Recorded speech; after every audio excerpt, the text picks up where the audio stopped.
Manipur Assembly Session da MLA Abdul Nasina mitop hengalakpagi matangda takthakre. Hauzik famliba taranithoi suba Manipur Legislative Assembly Session ge saruk ama oina ngarang March thagi ahoba numitang amada Lilong Assembly Constituency ge MLA Muhammad Abdul Nasina pukhalakhiba wafam singi manungda Hauzik iramda Manipur asida mitop sing masing thingamdana hengalakpa amadi NRC gi matangda wafam kayamarum thamki. Magna thamkiba wafam singi manungda miyamna ngangnariba lamdam asida khundariba community singi marakta ama oiriba pangal community asi macha yamna poi hainarabasu pangal gi khwaidagi sauba kendra ama oiriba Lilong kendra da hauzik phawada voter listing kuntaret phawba sudri aduga karamna atopa kendra kharada voter listing humdra sure hairibasi Bangladesh tagi lakpra Myanmar dagi lakpra China dagi lakpra haibasi serious oina hana house asida khanasi haina thamki Makata na hanagi minister asina NRC bu sogal aduna pangal gi masing yenglingaida Manipur gi ahoba border sing dagi lisalakpa masingna Manipur loi khagani haina section wasu thamki koi gi lesio kaising honorable MLA na ngasi move to wiriba NRC National Register of Citizens masi ahan bidadi honorable speaker Maruoina Maiti Pangal sing Muslim sing Thifobasi Lakpasida Tonganba Ranba Makanarami Matamamada Masila the Pangan Silavi Aroi do Ribra Mapal in Toka do Ribra. I don't know Honorable Speaker Professor Oiba Maiti Pangal Gimarakta Giamada Hai Bangladesh Tagi Pangal Sibu Manipur Dakar Lakadra. The Bangladesh ni hena santi lay ingi lam marang kai pangandagi lauri gi damak thang yana ribasi da Bangladesh tagi lilong da la agal lam mama pi wada si na dana Bangladesh masakar lay ani subana sar dharma gi matang ekhoi da ges sai batare musafir mapal dagi lakpa mi si yum da numit humni dei hena numit humni phokta ne ba dharma na lay be piram mi si andu kuina laisilla adi Yumdang bana sarmapu oi benane. And dharma da chahi lisingama chamri changagi mamang the prophet iram baduneba mapalli changakpa musafir nang yumda thambase numit humni de hena thanguno in hairame. Sar aigi pokpa ipagi mingsi aidi Abdul Hamid hai ma sehi marfu mari sure 1940 the pokpani ipadu pokpa mapasina Maulana Abdul Jalil hai 1932 adwaida sar Bharat ki hojeu UP ki mafam ama Rampur da study taurakpani ipu du pokpa father sina khomyan imamot hai sar sumena aigi pokpa ipa du pokpa ipu du pokpa fowa khangdaba mayam ama leirakpadagi Manipur se masi Matam Sani NRC si Sanara Magading a Sigi Toiba Todoxi Maxu Toga Moidra Sinisari Kanjavasi.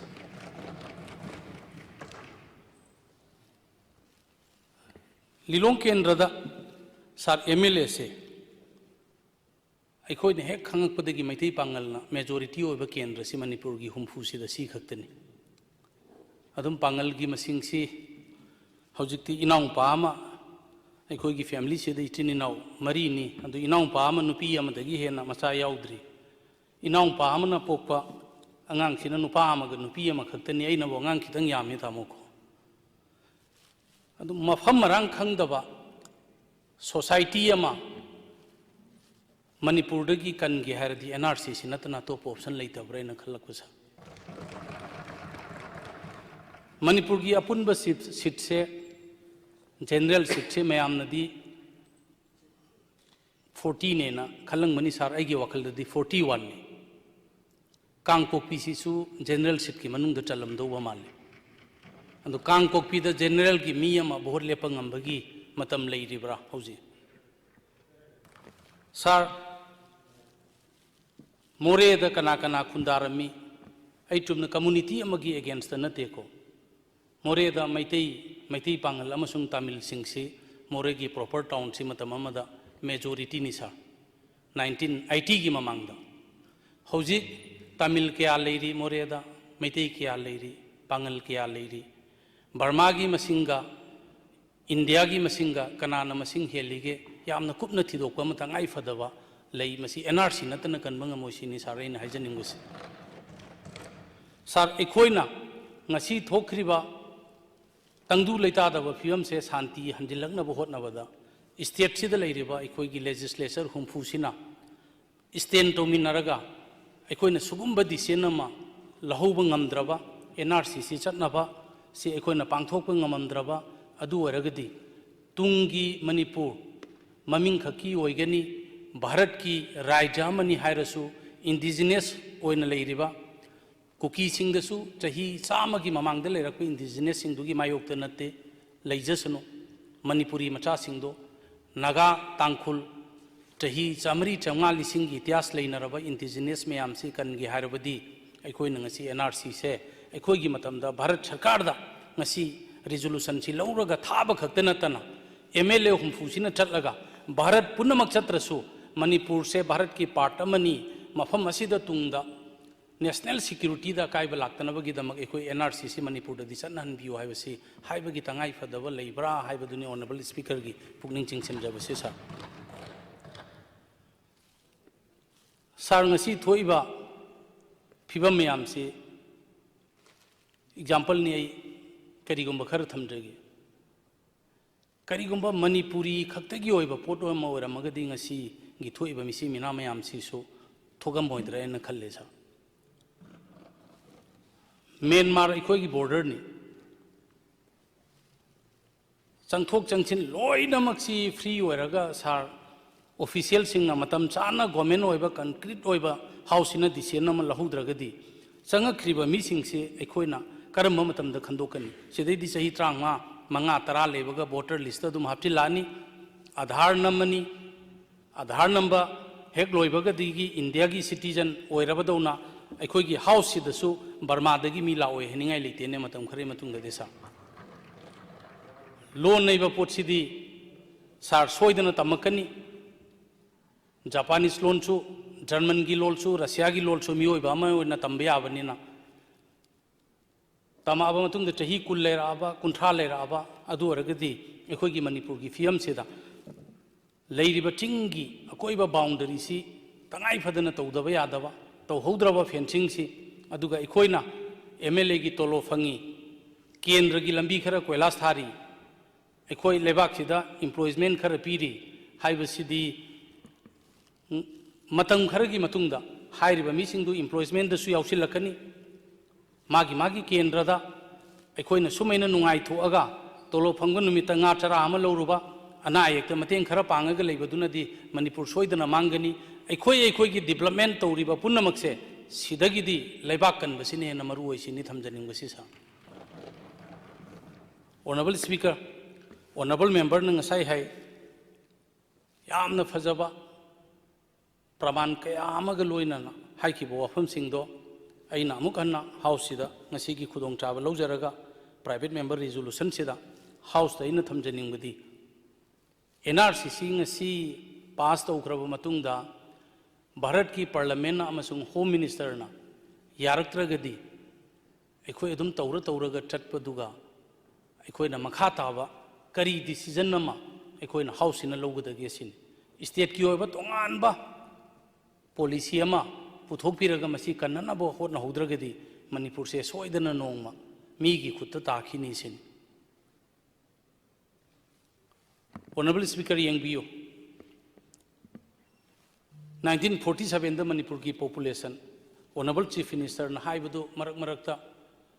I house सिदा अइना मतममदा cabinet minister ओइजरिङैदसु I थमजबने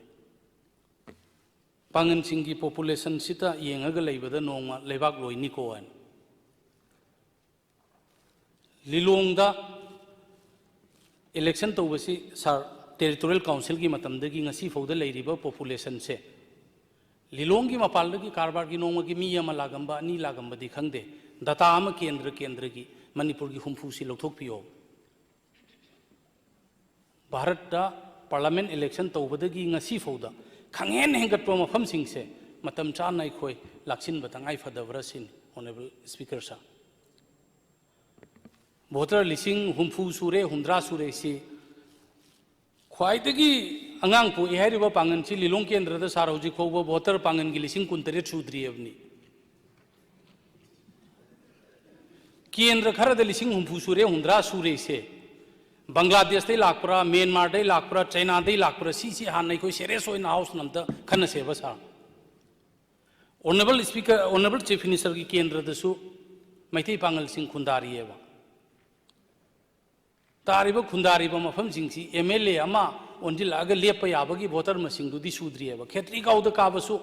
democracy satpa lebak am oibagi maithei da ani ohum lebak pa kalda minority na vote ka bagi wane bai masing hengal edi sarai si maithei pangal kan bagi na te ko aduga group amana lising kun leiram lakam sure makhai sure taret sure ohum sure sibo kadai de lorri moisi sarsi cheksil hodra de koi manipur leigadra leiroidrawa aduga honorable member ukrul gi sisu masing si hen hengati hai ukrul gi kendra mari sisu tangkhul gi masing si hojik phok pang hen hengati hai yaw tangkhul ga pangan ge hengatra di marak ta khangen hengal aga thoga iba problem chi kadai de noi si sar house de mun na khan no bum chum da brawa aduna mase bharat sarkar na puthok pire ibase NRC state punna maksat nadrasu manipur gi oina di number 1 priority loina mak tok thoaga sigi oina chatna biu haiba pochi honorable prime minister se